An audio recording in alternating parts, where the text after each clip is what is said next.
two-day-long meeting of the all-powerful GST Council is slated to begin tomorrow. The council, chaired by Finance Minister Arun Jaitley, will discuss goods and services tax rate structure. In its last meeting in October, the council could not reach a decision on the rate issue, even as it mulled 4 tax slabs. The council is also likely to thrash out issues like assess and dual control during that meeting. For more, let's go across now to Pratik Jain, leader of Indirect Tax at PwC, as well as Harishanker, Subramaniam, partner and national leader Indirect Tax at EY. Gentlemen, appreciate you joining us.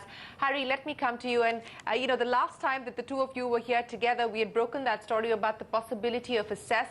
And we are now given to understand increasingly that the centre will push for the cess and that there is convergence on the issue of a cess. Now, the cess, the government's argument is that it is more viable because if it wasn't for the cess, then they would have had to increase the incidence of tax to the tune of 1.75 lakh crore rupees. So this will cushion the taxpayer and it will be an effective way of compensating states. Do you buy that argument now, Hari? Well, the numbers that have been put out in the media reports suggest that cess seems to be one alternative where centre can collect and then pass it on to states as a kitty if and when a potential compensation is required. So that seems to be inevitable, and that seems to be something which will be very much on the table, and the centre will try and drive the consensus. May not be the most ideal scenario, but seems to be something which looks to be inevitable. Also, the fact that needs clarity is how will the cess be applied, at what stage will it be applied? And it appears that the cess may be different for it will be applied. Let me clarify that, Hari. Yeah. Let me clarify that to you. It will be, and this is now information that we have from the government, that it will be applied on the final product, and hence they believe that it will not suffer from the infirmity of cascading. Yeah, that is what we are hearing. That's what I've also heard, that it will be at the final stage and hence will not be part of cascading and will be outside the GST chain. So that is something which is clear. The question that is cess, from what we hear, will apply on those demerit goods, and the cess could be different for different goods. That's another area which requires clarity. So cess seems to be inevitable, and they will drive home a consensus tomorrow, because even last time there were a couple of states who had mentioned about whether an alternative could be increasing the GST rate, which may have its own political issues. So cess is something which looks to be very much on the cards. Absolutely, it almost seems inevitable. Pratik, let's talk about the rate structure, because that is going to be finalized tomorrow. A decision was not taken because they wanted to sign off on the cess, etc. So it's very clear it's going to be 4 slabs, 6, 12, 18 and 26. There is going to be some tweaking of what moves from the 18% basket to the 12% basket, what may perhaps move from 12 to 18 or 26. And 26 effectively becomes the new demerit rate, as opposed to Arvind Subramaniam's 40% demerit rate. What do you now make of the 4-tier rate structure and the challenges that it is likely to throw up?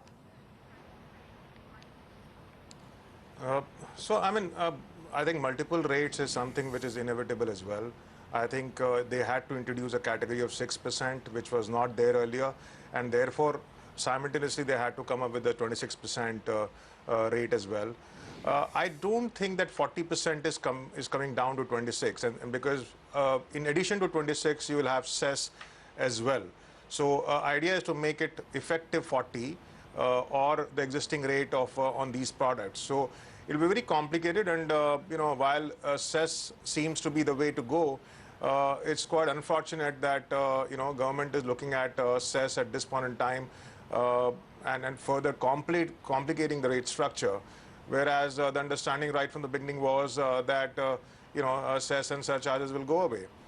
So we just do hope that there will be a constructive discussion on this aspect, and maybe some of the states are able to convince the centre to move away from cess. Because it is going to be very complicated.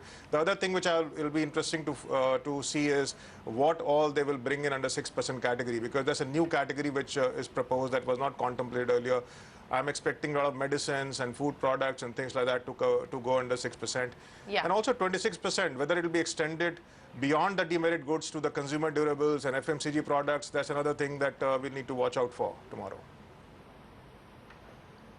Yeah, absolutely. Those are going to be some of the crucial issues to watch out for. But it seems pretty much a certainty to me that the cess is going to be something that will be signed off on by the GST Council. Hari, what would be the other specific issues that you would like to see addressed that continue to be red herrings in your mind? So before I get into the entire dual administration issue, which will be a contentious issue tomorrow, you've already seen the reactions of states about the service tax SSC. So that's going to be something which will take a lot of time tomorrow.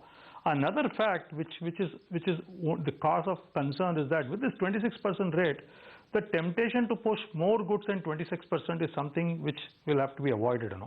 We still have to consider 18% as the standard rate, and 26% should only cover those goods which are basically demerit goods. If you start pushing more into the 26% basket, then fundamentally the entire leverage of rates going down, efficiency of GST will become a little bit of a problem. So that's another concern that they need to do it with a lot of prudence and wisdom. The dual administration, especially on service tax SSC, will be a contentious issue because you've seen all kinds of reports surfacing in the last 48 hours about what states believe is the number of SSCs and what was originally mentioned as number of SSCs. So that's an area of contention. Fundamentally, I would say states will be best if they leave the administration of services, GST on services to center, at least in the initial stages, because it's a subject which is complex. It's a subject which needs understanding of the nuances. So it might be better off that industry is administered by center, at least to start with, while the states come on board and understand what GST on services are. So that's an area which will also take a lot of time tomorrow, is what my sense is. And the second fact is 18% should remain the standard GST rate, and 26 should not become a temptation for more goods to move into that basket. Then I think somewhere we would have lost the plot. Well, that was the question that I put to senior officials, and they said that that was not going to be the case. But we will find out tomorrow. Pratik and Hari, appreciate you joining us. We look forward to having you back on the panel tomorrow as we conclude day one of the crucial GST meeting. Thanks very much for your time.